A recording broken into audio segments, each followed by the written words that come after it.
চলার পথে অরুণ কুমারের সাথে আপনারা দেখছেন ইতিহাস, পর্যটন, প্রকৃতি, খেলাধুলা ও তথ্যভিত্তিক ধারাবাহিক চলার পথে অরুণ কুমারের সাথে। চলতে চলতে আমরা পৌঁছে গিয়েছিলাম এই রাজ্যের পশ্চিম বর্ধমান জেলার দুর্গাপুরে। এর আগের এপিসোডে আমরা তুলে ধরেছিলাম অনেক কথা, বিশেষ করে খেলাধুলার ক্ষেত্রে, অ্যাথলেটিক্সের ক্ষেত্রে। এই পর্বে চলুন শোনা যাক বাকি অ্যাথলিটদের কথা, সেই সঙ্গে কোচের কথা। সঙ্গে থাকুন, দেখতে থাকুন চলার পথে অরুণ কুমারের সাথে।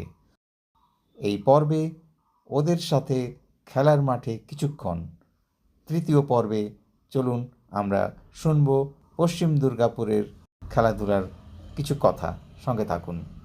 দুর্গাপুর থেকে অনেকেই স্টেট লেভেল বা ন্যাশনাল লেভেলে তাদের উজ্জ্বল স্বাক্ষর রেখেছে।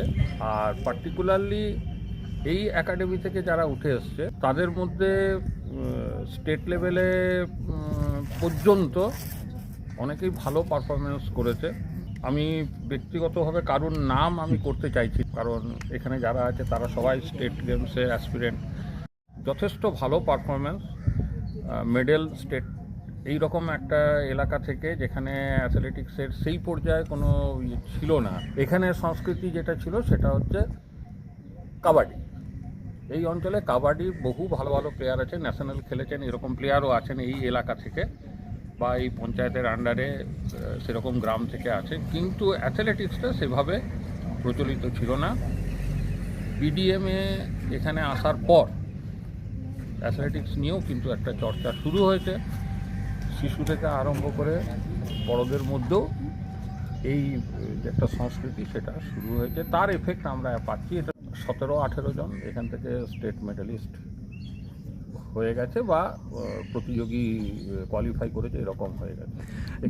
এই মুহূর্তে পশ্চিমবঙ্গে অন্য খেলাধুলোর ক্ষেত্রটা আমি বলবো না, কিন্তু অ্যাথলেটিক্সের দিকটাতে বলছি বড় দুটো অভিশাপ হয়ে দাঁড়িয়েছে। একটা হচ্ছে অনিয়ন্ত্রিত ডোপিং, এবং কিছু জায়গাতে এত এটা প্রচলিত হয়ে গেছে যে সত্যিকারের যারা মাটির থেকে উঠে আসা ক্রীড়া অনুশীলন করছে, খেলা অনুশীলন করছে, তারা কিন্তু বঞ্চিত হচ্ছে।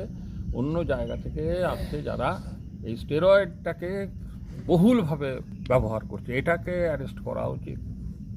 আর একটা বড় ব্যাপার যেটা আছে সেটা হচ্ছে আমার জ্যাভলিন ইভেন্ট, অ্যাথলেটিক্সের জ্যাভলিন ইভেন্ট হচ্ছে। আর এই মুহূর্তে প্রথম লক্ষ্য হচ্ছে যে স্টেট থেকে ন্যাশনালের যে কোয়ালিফিকেশনটা আছে সেটা যাতে ক্লিয়ার করতে পারি।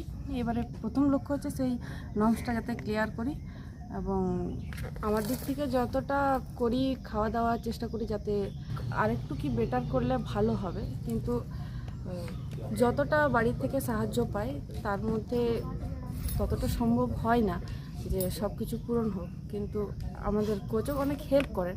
আমরা প্র্যাকটিস বলতে সাধারণত জানি যে মাঠে যাব, প্র্যাকটিস করব, ঘন্টার পর ঘন্টা প্র্যাকটিস করব, হয়ে যাবে। কিন্তু প্র্যাকটিস মানে আসল মানেটা বোঝায় যে ওয়ার্কআউট, ডায়েট, রেস্ট এবং রিহাইড্রেশন। এই চারটে জিনিস যদি ঠিকঠাক চলে তাহলে তখনই আমরা ওটাকে প্র্যাকটিস মানব, এবং সেটার সাফল্য আমরা আরও পজিটিভভাবে পাবো। যদি এই চারটে জিনিস ঠিকঠাক না ব্যালেন্স করতে পারি তাহলে আমাদের প্র্যাকটিসের রেজাল্ট ना बराबर देखते पाओ। अभी यहाँ पे एकेडमी ज्वाइन करने के बाद बहुत अच्छा हो रहा है। अभी मैं स्टेट के लिए क्वालिफाई हो गया हूँ और स्कूल गेम्स के लिए भी नेशनल के लिए क्वालिफाइड हूँ।